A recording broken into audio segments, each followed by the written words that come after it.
Belakangan, dia menjadi pintar. Dia berpikir selama dia bersembunyi, orang jahat tidak bisa lagi menyakitinya. Putri, ini aku.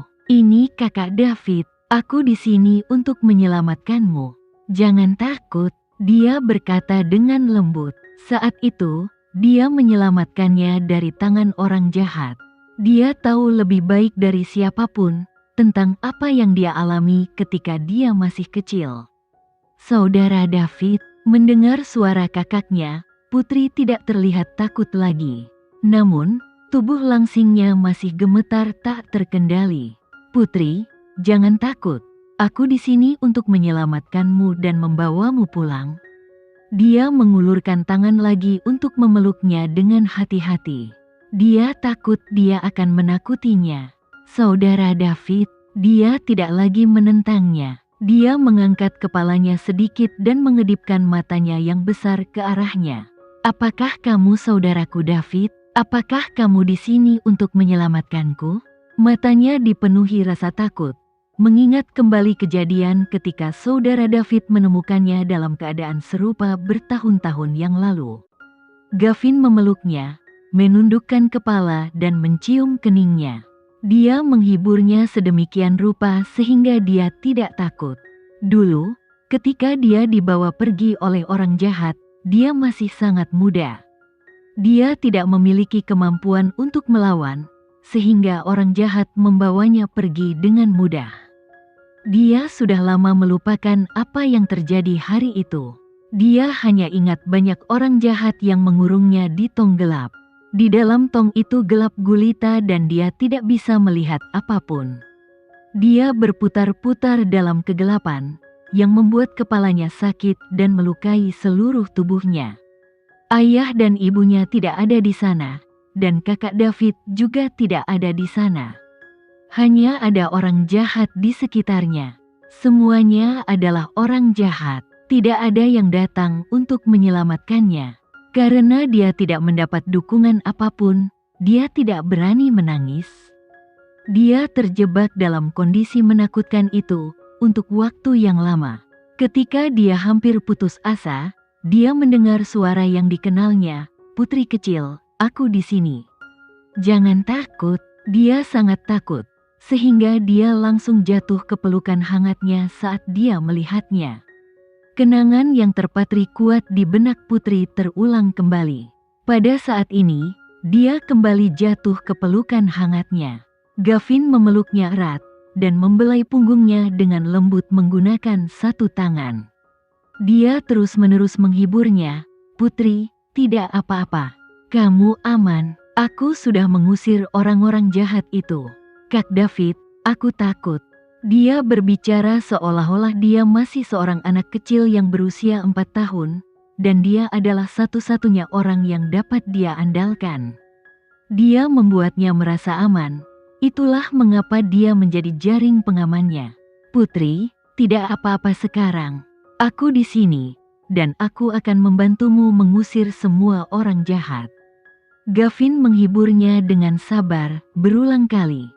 Melihat kengerian dan ketakutan di mata Putri, hatinya sakit. Dia memeluknya erat-erat sambil menghiburnya dengan sabar. Tidak akan terjadi apa-apa, segalanya akan baik-baik saja. Saat ia dibawa pergi saat itu, kejadian tersebut tidak hanya meninggalkan bekas luka di keningnya, tetapi juga meninggalkan trauma emosional. Sejak saat itu, dia takut akan kegelapan. Jika tidak ada cahaya, dia akan bersembunyi di pojok sendirian karena dia takut. Selama bertahun-tahun, ayahnya mencari bantuan dari banyak psikolog sebelumnya. Namun tidak satupun dari mereka dapat membantu meringankan rasa takutnya. Dia tidak ingin memberitahu siapapun tentang ingatannya, jadi psikolog tidak bisa berbuat apapun untuk membantunya juga. Mereka mungkin tidak tahu bahwa dia sedikit menolak dalam menangani trauma emosional itu. Dia takut jika dia pulih itu, dia tidak akan pernah melihat kakaknya David lagi. Dia tidak akan ingat bagaimana saudara David menyelamatkannya seperti seorang pahlawan super.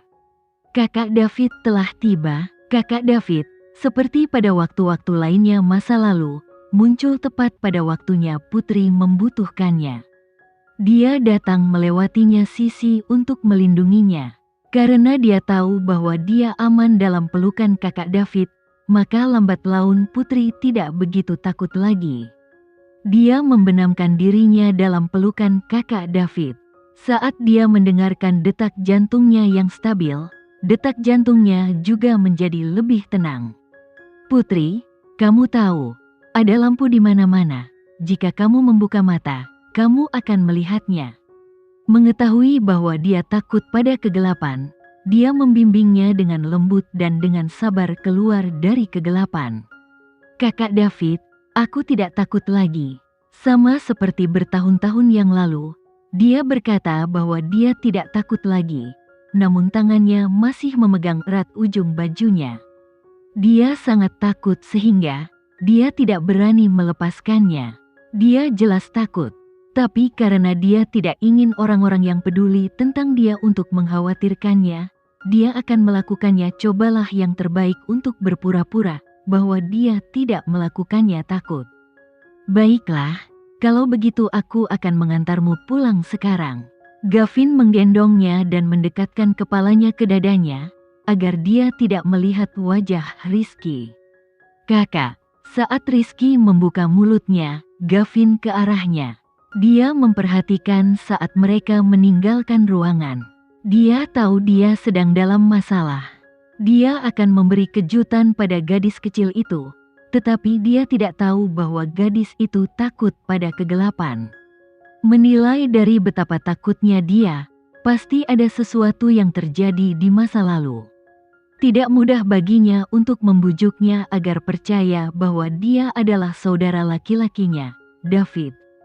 Dia berhasil membuat beberapa kemajuan, lalu Gavin datang.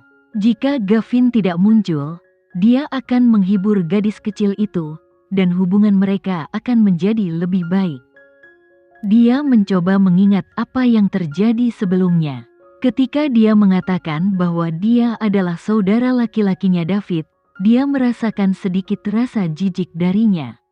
Namun, ketika Gavin mengatakan bahwa dia adalah saudara laki-lakinya David, dia melemparkan dirinya sendiri ke pelukan Gavin begitu cepat.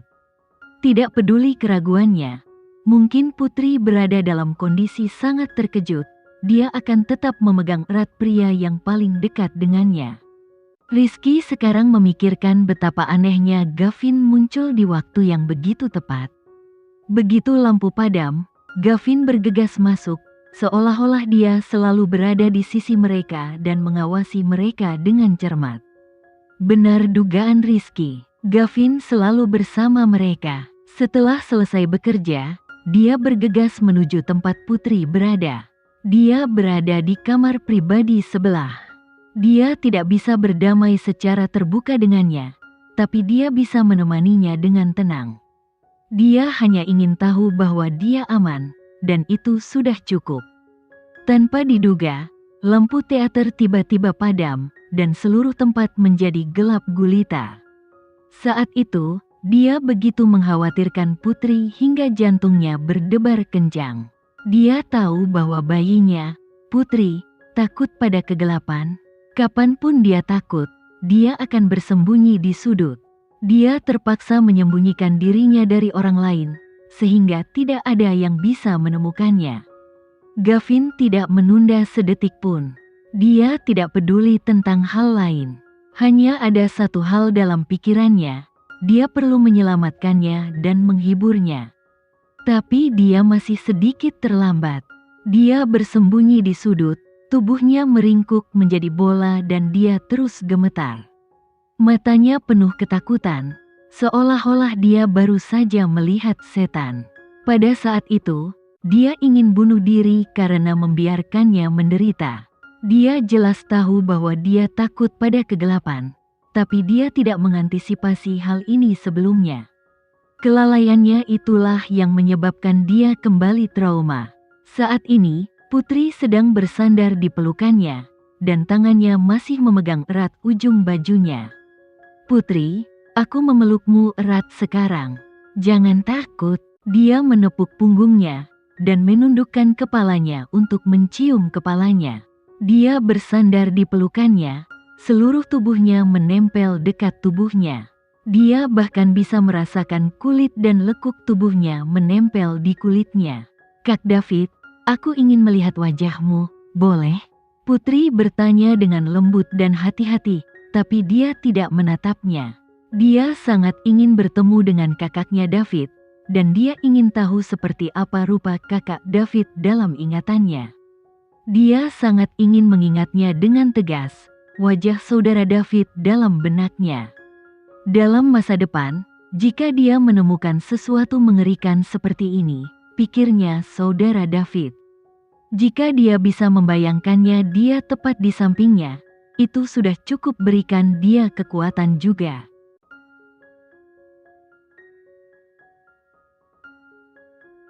Sekian dulu ya video kali ini, kita lanjutkan lagi videonya di lain waktu. Oh iya, bagaimana menurut kalian? Semoga bisa sedikit menghibur kalian semua. Untuk teman-teman yang baru nonton jangan lupa subscribe ya, hehehe. Dan kalau teman-teman ada yang ingin gabung langganan bisa langsung gabung saja untuk dapat fitur yang menarik dan sedikit membantu Mimin. Terima kasih banyak sudah menonton, sampai jumpa lagi, bye.